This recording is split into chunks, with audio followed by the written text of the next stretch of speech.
Meu bom dia a todos. É uma alegria poder participar deste período especial de bênçãos, uma semana aqui na Igreja de Colégio. Eu estive aqui há umas 2 semanas atrás, no domingo, conversamos um pouquinho com alguns que estavam aqui, muitos dos membros, e hoje estamos iniciando essa etapa. Eu sei que muitos têm orado por isso. Eu também tenho orado bastante por esta semana especial e principalmente para que Deus possa nos usar a todos como instrumentos nas mãos dele para fazer o que ele deseja e que isso seja uma bênção na vida de muitas pessoas. Nós temos algumas atividades especiais aqui na semana e eu quero repetir isso aqui algumas vezes, porque nós vamos ter a partir de quarta-feira um programa aqui todo especial. Hoje eu sei que nós temos pessoas aqui que não são membros ainda da igreja, estão nos visitando. Você é muito bem-vindo aqui e é uma alegria ter você aqui conosco.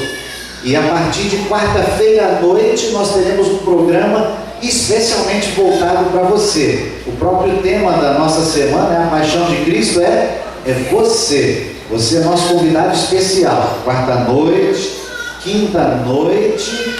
Agora, sexta-feira vai ser bênção em dose dupla, né? Sexta-feira, ontem o pastor conversou comigo, nós tivemos um encontro recepcionando os visitantes, os pastores que estão vindo aí para essa semana de fora. E aí ele falou de um pedido da igreja. Olha, a igreja lá tem um pedido aí de trazermos alguém desses pregadores conhecidos aí para sexta-feira de manhã. Sexta-feira de manhã é feriado. E a gente estava junto lá com o pastor Luiz Gonçalves. Então vamos tentar com o pastor Luiz Gonçalves. Tem muita gente que conhece o pastor Luiz Gonçalves. Ele tem sido um instrumento poderoso nas mãos do Senhor. E tem pregado bastante a respeito da Bíblia, da verdade. E ele vai estar fazendo um programa especial durante toda a semana. E de quarta a sábado ele estará numa igreja aqui no Rio também. Eu não vou nem falar qual é não, senão vocês vão parar aqui e vão para lá, eu não quero. Mas ele vai estar lá. E na sexta-feira eu falei para ele: pastor, eu tenho um convite para você aí, sexta-feira de manhã, uma igreja especial aqui do Rio, e que vai estar lá pronta para ouvir a mensagem do Senhor, trazendo muitos amigos da igreja que ouvem a Novo Tempo, que assistem a Novo Tempo.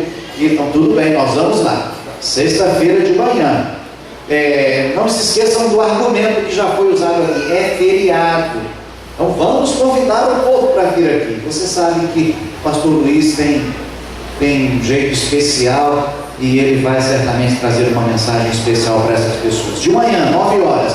E pôr do sol, uma bênção aqui, uma apresentação musical do coral ali fora. Vai ser um programa certamente lindíssimo. Então vamos trazer nossos amigos para assistirmos, tá bom? Sábado terminamos a programação de manhã, depois à tarde lá no 10º, e domingo continua. E um detalhe, principalmente para os que estão nos visitando: essa semana nós teremos aqui momentos especiais. Por exemplo, um momento de oração. Nós teremos aqui, a partir de quarta-feira, um momento especial para nós orarmos. É bem pequeno, mas nós vamos orar por algum motivo especial. Por algum motivo especial. E eu quero já convidar vocês para o motivo especial de quarta-feira. Quarta-feira à noite, o nosso motivo especial de oração serão os amigos que moram perto aqui da igreja adventista desse bairro. Aqui vocês chamam a igreja, fala o nome da rua, né? Turiba? Igreja de Turiba, igreja de colégio, nós só falamos colégio.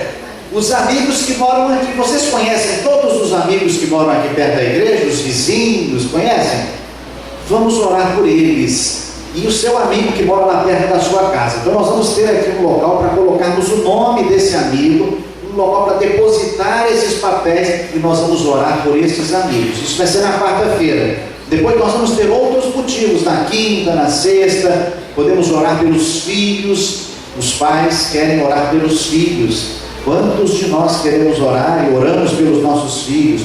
Vamos orar por pessoas que estão enfermas. Cada dia vai ter um motivo especial, tá bom? Esse será um momento especial. E teremos também a oportunidade de batismos aqui durante a semana. Já temos batismos marcados aqui. E se tiver alguém que está estudando a Bíblia, que tem desejo de se batizar, como Jesus foi batizado, procure aqui alguém da igreja, algum líder da igreja, um ancião da igreja. Nós temos aqui obreiros que estão trabalhando aqui na igreja, visitando. Então procurem essas pessoas para nós programarmos o seu batismo, tá bom? Nós cantamos um hino aqui que normalmente é cantado num programa que as irmãs da ASA fazem, né? Da assistência social aí, do serviço voluntariado da igreja. Lança os olhares em torno de ti, sim, ajuda alguém. Quando a gente canta esse hino, a gente pensa: vou levar uma cesta básica para alguém, né? Vou lá ajudar com roupa, vou doar sangue. Tudo isso está certinho e é uma atividade, é um sermão que nós pregamos, tudo isso. Mas eu quero usar a letra desse hino hoje como outro tipo de ajuda. com outro tipo de ajuda. O pão é muito necessário. Nós precisamos dar pão, dar alimento, dar roupa, dar abrigo. Mas há algo ainda mais importante do que isso que nós podemos dar a alguém. Quantos vizinhos seus que moram ali no mesmo prédio que você mora, no mesmo bairro que você mora, e que não conhecem o amor de Jesus? Quando eu levo isso para ele, eu estou lançando o olhar e ajudando alguém que está ao meu redor, sim ou não? É claro, levar pão é muito bom e necessário, vai matar a fome dele, uma vez pelo menos. Mas levar a mensagem de salvação pode dar a ele a vida eterna. Você já pensou nisso? E já pensou nos dias em que nós vivemos, nas dificuldades que estão aí ao nosso redor, e que não tem outro caminho senão a gente logo vê Jesus voltando? E alguns continuam ainda de braço cruzado. Eu já faço, né? Eu já vou à igreja, eu já faço a minha parte. Queridos, eu espero em Jesus que você repense um pouco a sua atividade para o Senhor nesta manhã. Eu espero em Deus isso, e eu tenho orado por isso. E eu quero falar um pouquinho de alguns problemas, tragédias que envolvem o ser humano, para entrarmos aqui na Bíblia, em alguns problemas que Jesus enfrentou quando esteve aqui. Tragédias. Nós vivemos num mundo que tem muitos problemas. A gente não veio aqui para falar de problemas, mas eles vão fazer parte do nosso contexto aqui. Tragédia. Pensa numa tragédia aí, uma tragédia que acontece nesse mundo. Nessa semana, muitos acompanharam aí uma tragédia. Um avião cheio de passageiros que caiu. E eu fiquei assim impressionado quando numa das reportagens dizia que não sobraram pedaços grandes, tudo foi destruído em pedaços pequenos. Um avião enorme, só ficou pedaço pequeno. Ele se arrebentou. Imagine as pessoas que estavam ali. Que tragédia isso. Alguns anos atrás eu fui a Teresópolis, depois daquele período que teve lá de enchente, que teve uma destruição grande.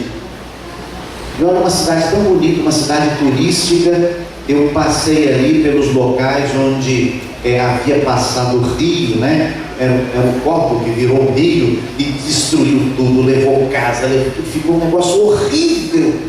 E eu fiquei olhando para aquilo, dá uma sensação tão ruim na gente quando a gente vê isso. Uma tragédia provocada pela natureza. Isso acontece aí direto. Esse é um tipo de tragédia, mas tem um outro tipo de tragédia que atinge diretamente o ser humano. É a destruição de uma pessoa assim que você conhece, e daqui a pouco você olha e não reconhece mais o que aconteceu com essa pessoa. Quando eu era aluno ainda de teologia, eu fui comportar, numa das férias que eu comportei, numa cidade lá em Rondônia, cidade de Ji-Paraná. E estávamos um colega e eu trabalhando naquela cidade com livros, e nós entramos no hospital da cidade, era um hospital do governo, público, para dar oferta ali. Era um livro de saúde, um livro de família. E nós conseguimos falar com a enfermeira-chefe de um dos pavilhões. E nós estávamos mostrando o livro para ela. Mas enquanto a gente estava mostrando o livro para ela, havia uma ala daquele hospital que era uma ala psiquiátrica, uma ala mais complicada do que a normal. E nós estávamos ali conversando, e algumas pessoas perto ali passavam, ficavam olhando, rindo para nós. E a gente não estava ali no dia a dia, né? Então quem não está no dia a dia fica assim olhando e pensativo. Mas o que nos chamava a atenção eram gritos que vinham ali de um dos pavilhões. E gritos, e a gente dando oferta, e a enfermeira gostou, comprou o livro. E aí depois nós pedimos para ela, a gente poderia entrar lá naquele pavilhão, você pode levar a gente para ver lá dentro e tal. Ela falou, tudo bem, vamos lá. E aí nós fomos acompanhando a enfermeira, nós entramos no corredor, e naquele era um corredor, era só cimento, né? Cimento e barra de grade assim nas portas. Aquilo já impressiona. E os gritos continuavam chamando a nossa atenção lá no fundo do corredor. E nós fomos passando, algumas portas estavam abertas, não é quarto, a gente chamar quarto aquilo era uma cela. E a única coisa que não era de cimento e de ferro era uma espuma que tinha em cima da cama de cimento. E a gente olhando aqui, e as pessoas andando assim, aí nós fomos até o final do corredor e ali havia um aposento maior. E naquele aposento estava ali um rapaz, eu calculo que ele devia ter assim uns 30 anos, uma barba grande, um cabelo comprido, todo atrapalhado o cabelo, estava só de bermuda, e ele dava gritos que eu nunca mais consegui me esquecer. E ele corria, se jogava nas barras da janela, ele ficava pendurado ali, depois caía no chão, vinha, se jogava nas barras da porta, gritando. E me causou uma sensação assim que eu demorei a passar aquela sensação. E eu pensei assim, essa pessoa foi criado à imagem de Deus. Como é que pode alguém criado à imagem de Deus passar por esse estágio e chegar a esse ponto, vivendo como se fosse um animal irracional? Essa é uma das maiores tragédias. E eu estou colocando isso porque eu quero levar vocês comigo a lembrarmos, a caminharmos com Jesus quando ele participou disso. Eles estavam numa ocasião num grande lago, o lago de Genezaré, que é chamado também de Mar da Galileia, é um lago bem grande. Quem conhece esse local, ele é um lago tranquilo, não tem onda, mas nessa ocasião ele ficou irreconhecido. E a Bíblia relata isso em Marcos 4. Eu quero chamar você para abrir a Bíblia, convidá-lo a abrir a Bíblia em Marcos 4. Nós vamos ler aqui esse episódio assim muito conhecido, quando Jesus se deparou com uma tragédia. O naufrágio é uma tragédia, a queda de um avião é uma tragédia, o desmoronamento de uma construção é uma tragédia. Aqui é uma tragédia. Capítulo 4, verso 35 em diante. É uma tragédia, mas não é a maior das tragédias. E nós vemos aqui, naquele dia, sendo já tarde, disse-lhes Jesus: passemos para outra margem. E eles, despedindo a multidão, o levaram assim como estava no barco, e outros barcos o seguiam. Capítulo 4, verso 35, verso 36, agora o verso 37. Ora, levantou-se grande temporal de vento, e as ondas se arremessavam contra o barco, de modo que o mesmo já estava a encher-se d'água. E Jesus estava na polpa, dormindo sobre o travesseiro. Eles o despertam e lhe dizem: mestre, não te importa que pereçamos? E ele, despertando, repreendeu o vento e disse ao mar: acalma-te, emudece. O vento se aquietou e fez-se grande bonança. Então lhes disse: por que sois assim tão tímidos? Como é que não tendes fé? É uma história conhecida, você já leu, já ouviu disso. Eles estavam ali no lago, houve a tempestade, os discípulos ficaram apavorados. Jesus demonstrou calma. Quão bom seria se aqueles discípulos soubessem que quando Jesus está no barco, o barco não afunda. Quão bom seria todos nós termos esta certeza: quando Jesus está na nossa vida, nós passamos por problemas, por dificuldades, por provações, mas somos mais do que vencedores em Cristo Jesus. Amém. Amém. Nós temos que ter esta crença, esta certeza. Jesus no barco, vai tudo bem, pode ter tempestade, pode ter problema, mas Ele nos salvará, Ele nos protegerá. Eles continuaram a viagem. Essa era uma das tragédias, quase o barco foi a pique, mas continuaram a viagem. E aí o barco se aproximou de uma praia de lago. A descrição desse local é que a areia era muito clarinha. O problema da tempestade foi à noite, de madrugada, e quando eles chegaram àquela praia, o sol estava nascendo, e a descrição é que os raios do sol refletiam na areia branquinha. E aí eu fico imaginando, o barco foi se aproximando, eu não sei se era barco a remo, eu não sei se era barco a vela, o barco foi se aproximando, eu imagino que o barco foi chegando pertinho, alguns desceram do barco, puxaram o barco até ele encostar na areia, aí Jesus desceu do barco e começaram a caminhar por aquela areia branca.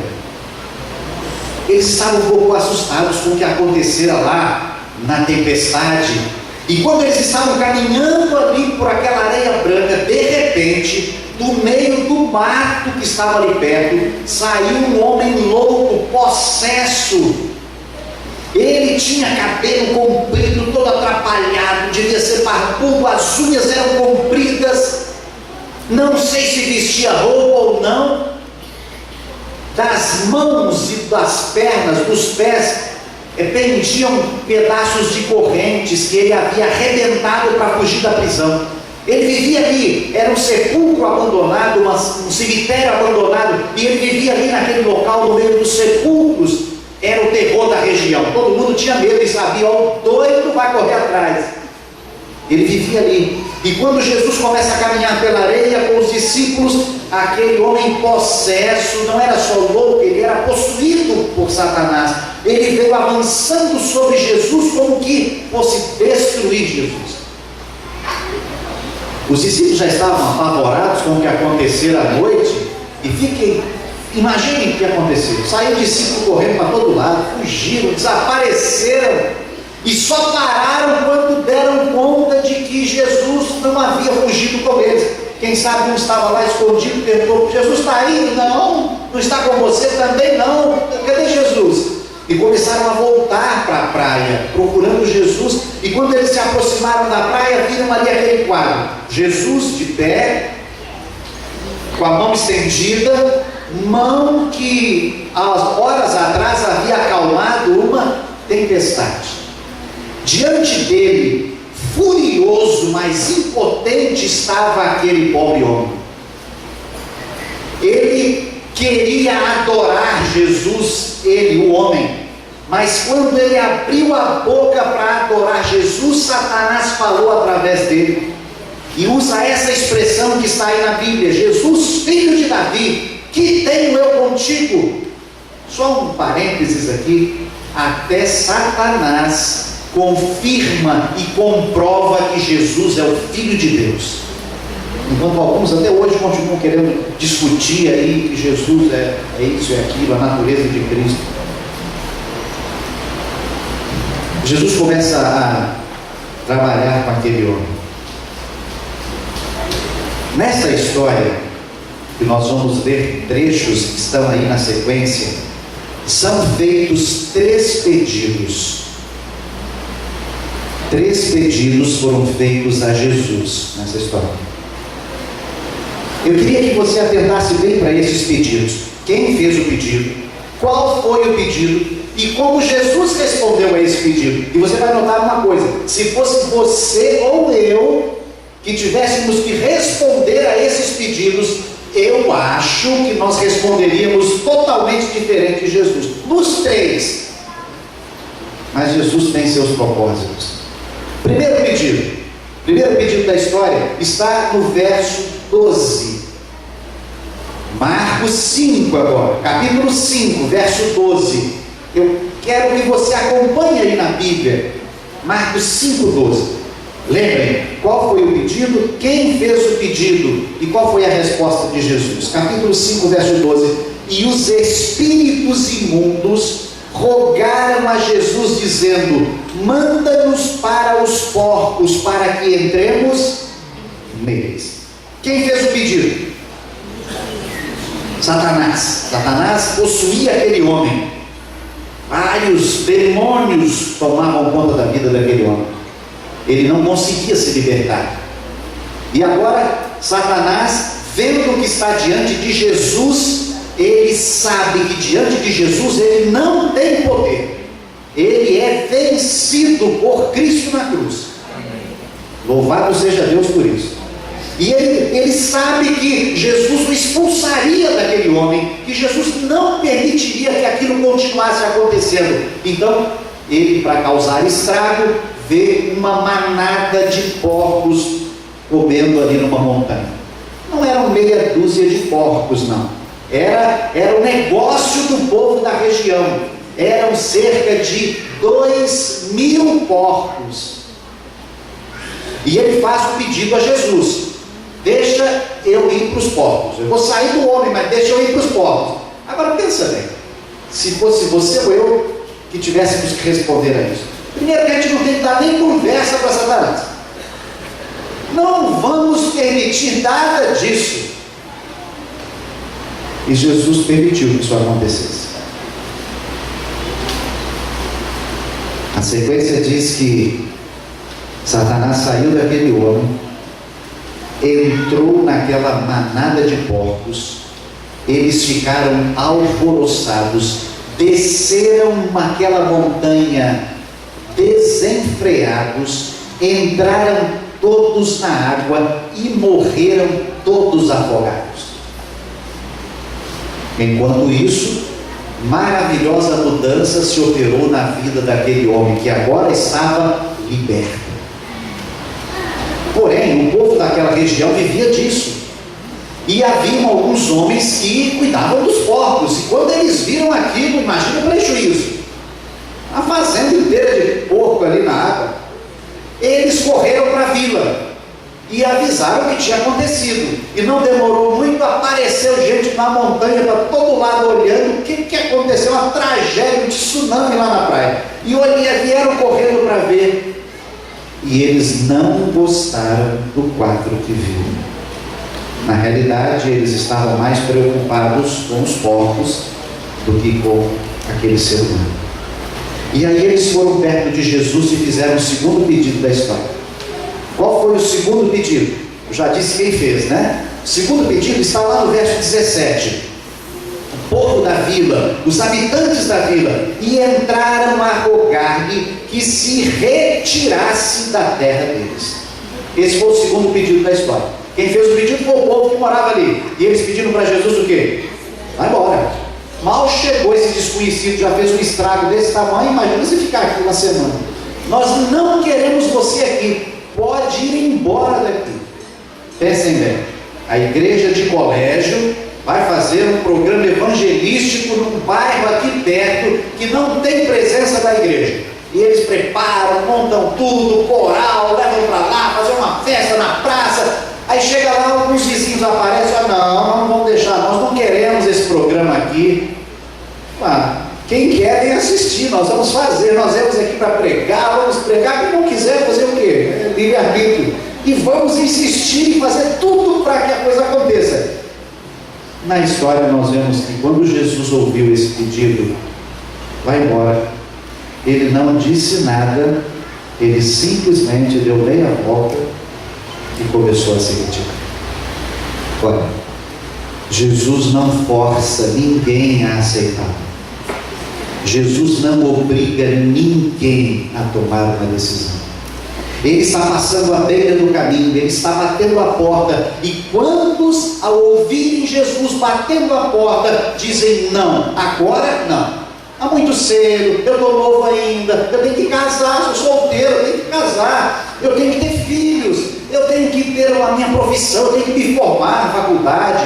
Isso é coisa para gente mais velha, né? Depois que eu passar por essa fase, aí eu vou tomar minha decisão, eu vou mexer com esse negócio de crente, de igreja, de Bíblia, agora eu vou cuidar da minha vida.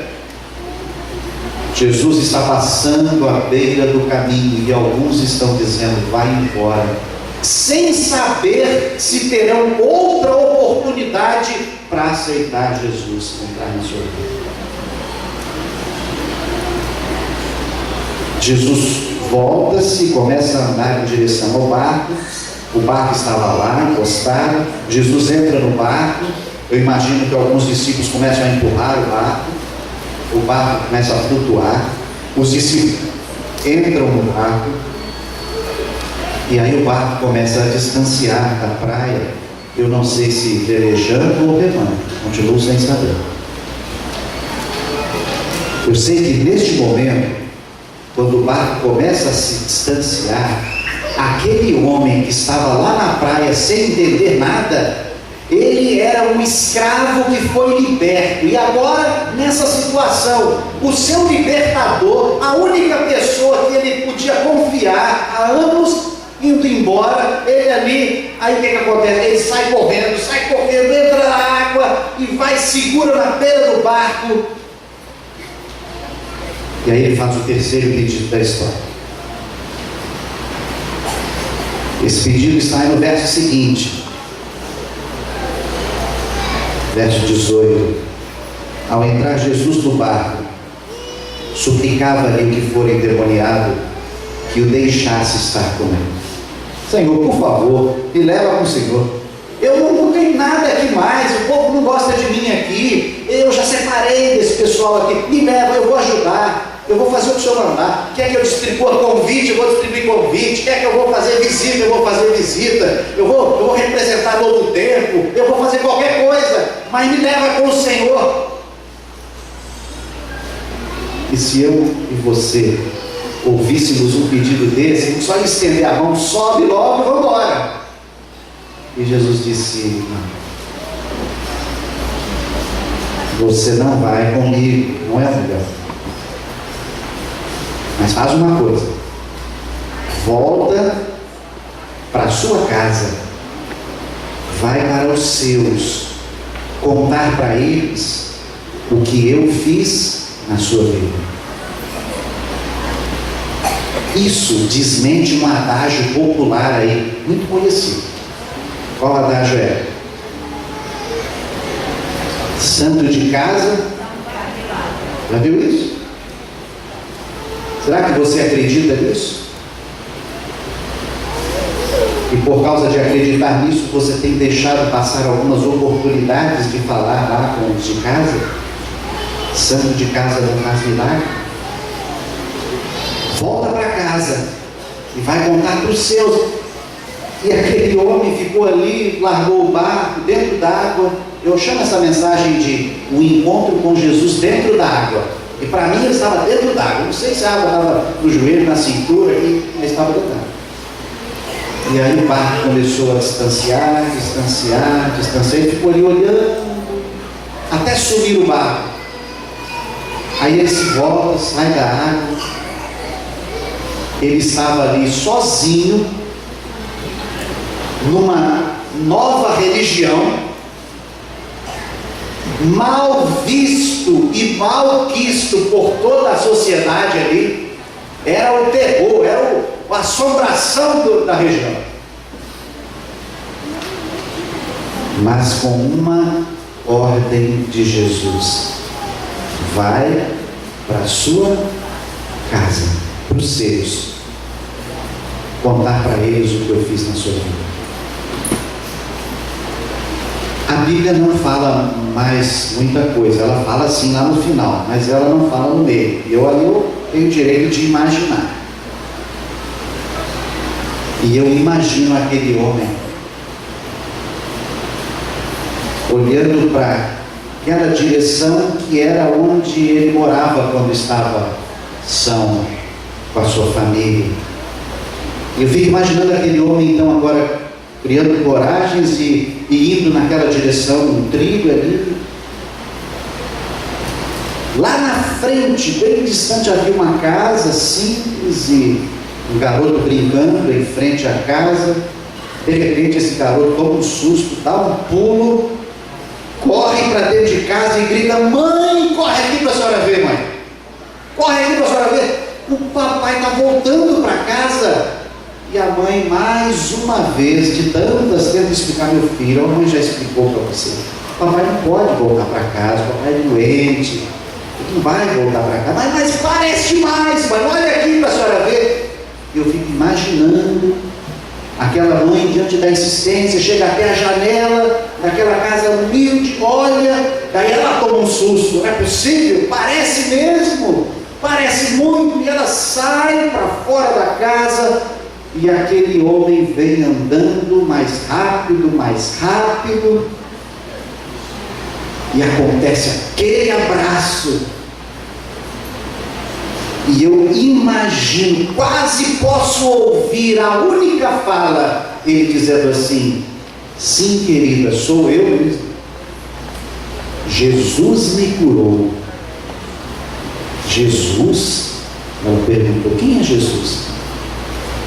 Ali estava o primeiro pregador do Evangelho de toda a região, primeiro, e enviado por quem? Pelo próprio Jesus. Ele não tinha formação, ou tinha? Tinha ou não? Teologia, formado, graduado em teologia, era? Não deu tempo. Ele participou de uma série de conferências, pelo menos 3 meses. Não deu tempo. Não, mas pelo menos a Bíblia fala, ele fez. Não deu tempo de nada disso. A gente não sabe nem se ele sabia ler. A gente não sabe disso. A gente sabe de uma coisa: ele tinha na vida as marcas do poder de Deus. Era a única coisa que ele tinha. E o que ele fez foi ir para os seus, para contar para eles o que o Senhor Deus, Jesus, fez na sua vida. Sabe o que é mais gratificante nessa história? É que depois a Bíblia faz um relato. E ela diz o seguinte: Jesus retornou à região de Decápolis. Era essa região, 5 vilas. E quando Jesus esteve ali por vários dias pregando o Evangelho, a Bíblia diz assim: milhares de toda a região e circunvizinhança, milhares, vieram, ouviram e aceitaram Jesus. Amém? Por quê? Porque um homem, só um, resolveu voltar para os seus e contar para eles o que Jesus fez na sua vida. Sabe o que chama isso aí? Testemunhar. Interessante, não precisa ter curso teológico para fazer isso. Não precisa ser perito em cursos bíblicos para fazer isso. Só precisa contar a bênção. Eu era assim até o dia que eu me encontrei com Jesus. Ele mudou a minha vida e hoje essa é a bênção. O encontro com Jesus dentro d'água. Você lembra do encontro que você teve com Jesus dentro d'água? Lembra? Quem lembra aí? Do encontro que você teve com Jesus. Alguns aqui se encontraram com Jesus dentro d'água aqui atrás, ó. Lembra do seu encontro? Lembra do dia do seu batismo? Quanto tempo tem isso? Passa a conta aí. Quanto tempo tem? Quantos tem aqui menor tempo de batismo? Tem alguém aqui que batizou nesse ano? Nesse ano, olha ali que bênção, uma jovem, batizou-se esse ano. Outra ali, que bom. São bebês recém-nascidos. Que bom. Quem tem mais tempo de adventista aqui, que se encontrou com Jesus dentro d'água já há muito tempo? Tem alguém que já se encontrou com Jesus aqui há mais de 50 anos? Olha aqui, lá, 2, 3, 4, 5. Vocês são mais experientes. Vocês são bem fáceis de lembrar do dia, porque foi esse ano, né? Os que têm mais de 50 anos, normalmente a gente diria, é mais difícil de lembrar, porque tem muito tempo. Se lembra do seu dia? Mesmo os que têm mais de 50 anos vão se lembrar do dia. Lembra ou não lembra, minha irmã? Daquele dia, lembra ou não lembra?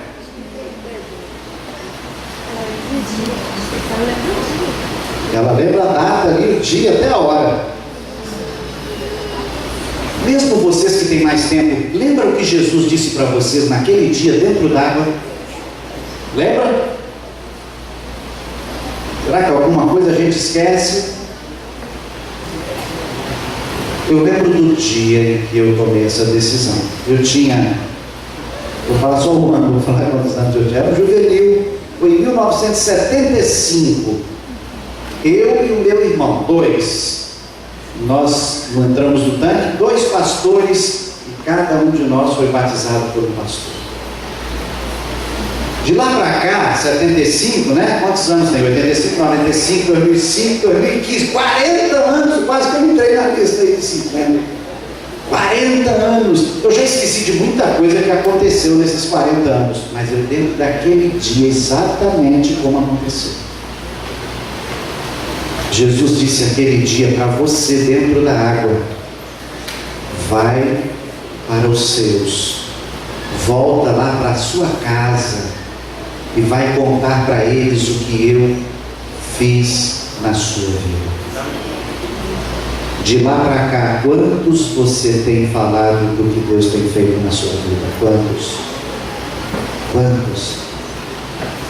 Lá em Decápolis, Jesus voltou, e Ele vai voltar também, e vai voltar logo, e vai voltar nos nossos dias. Eu creio nisso. Amém.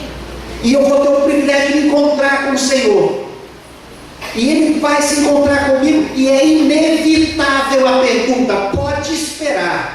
Se você não tem ideia, essa pergunta vem, ou na hora ou depois, mas ela vem, e Ele vai dizer para você: cara, daquele nosso encontro para cá, daquele nosso encontro lá na água para cá, a quantos você contou das bênçãos que eu derramei sobre a sua vida? Quantos você vai poder responder para Jesus? Eu confesso que eu fiquei preocupado, porque eu ouvi aqui um apelo hoje, muito sincero,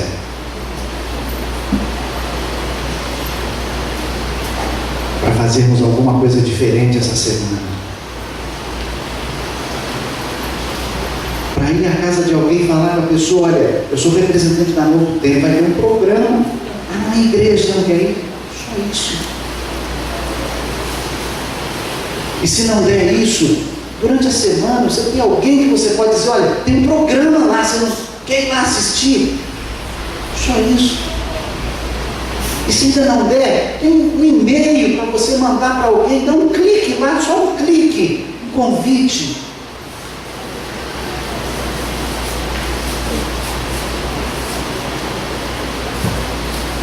Eu sei que muitos não levantam, não gostam, tomam a sua decisão. Mas nós tivemos aqui na frente menos de 10% das pessoas que estão aqui hoje. Meu querido amigo, nós estamos num tempo muito precioso. Nós estamos no fim. Você já parou para pensar nisso? As coisas que estão acontecendo aí mostram que nós estamos no fim. Eu preciso fazer algo, não porque existe salvação pelas obras, é porque vai ser bom para mim e eu tenho que participar de alguma forma. Eu não posso viver aquela situação de continuar parado, estático, vendo a coisa acontecer.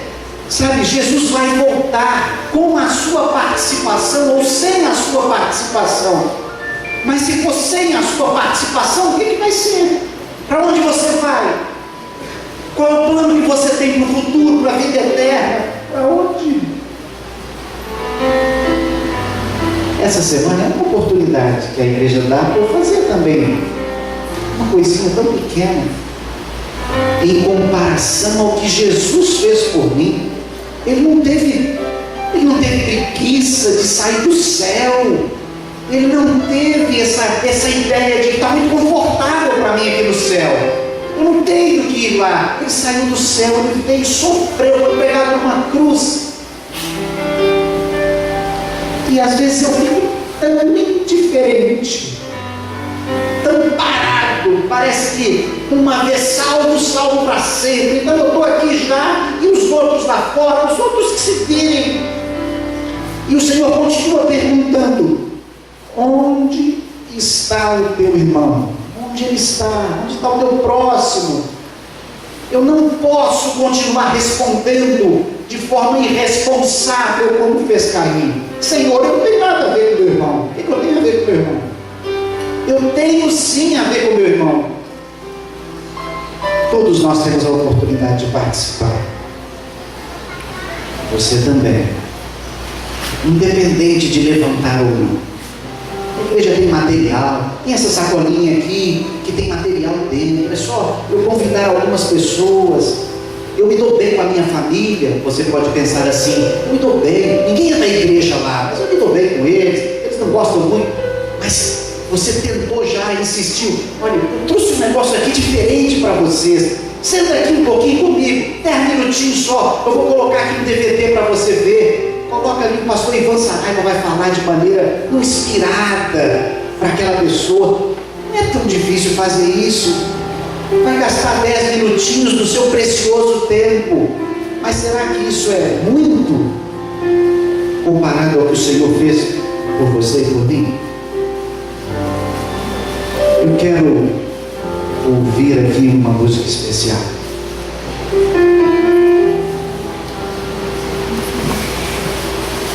E eu quero pedir a Deus que fale no meu coração através desta música.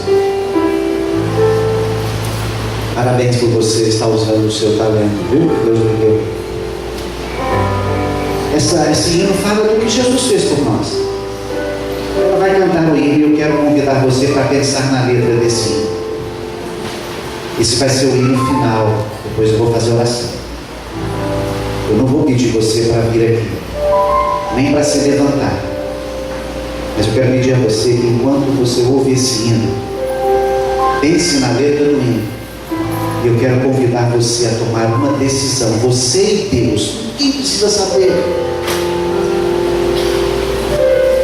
Ainda dá tempo de você fazer alguma coisa, participar de alguma maneira. Tem dessas sacolinhas aí, eu resolvi, acho que vou levar uma sacolinha dessa e vou abrir um pequeno grupo lá na minha casa.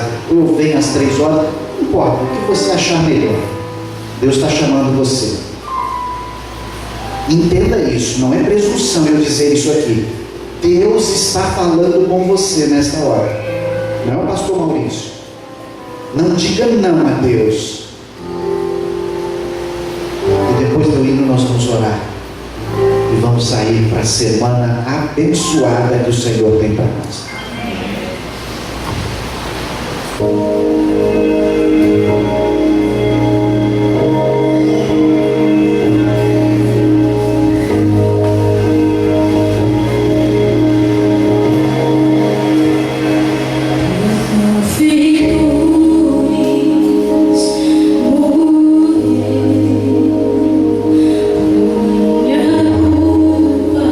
Jesus, a vida dele.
apenas usar palavras, mas muito obrigado. O Senhor fez muito não, o Senhor fez tudo para nos salvar. O preço foi muito alto, a dor foi imensa, mas Senhor Deus, valeu a pena. Hoje nós temos a oportunidade da salvação. Obrigado Senhor Jesus. Não permita que nenhum de nós fique ou continue indiferente diante do que o Senhor fez. Que nós possamos valorizar isso, que possamos participar de alguma forma. Não existe uma maneira única, mas mostra-nos a melhor maneira para nós. Quer seja abrindo minha casa, quer seja na internet, convidando alguém, quer seja representando a TV Novo Tempo, quer seja convidando o meu amigo, o meu vizinho, o esposo ou a esposa, o filho para o programa aqui nessa semana. Não importa a forma, importa é que eu participe, Senhor. Eu não posso ficar indiferente e dormindo quando na realidade a gente vive num período tão crítico e perigoso. Se for necessário, me acorda, Senhor. Me dá ânimo, me dá disposição para falar do teu amor. Abençoa esta igreja, cada membro desta igreja. Abençoa o pastor Marcelo na liderança espiritual desse rebanho. Abençoa as pessoas, várias pessoas que estão estudando a Bíblia, estão se preparando para entregar o coração a Jesus através do batismo. Amém.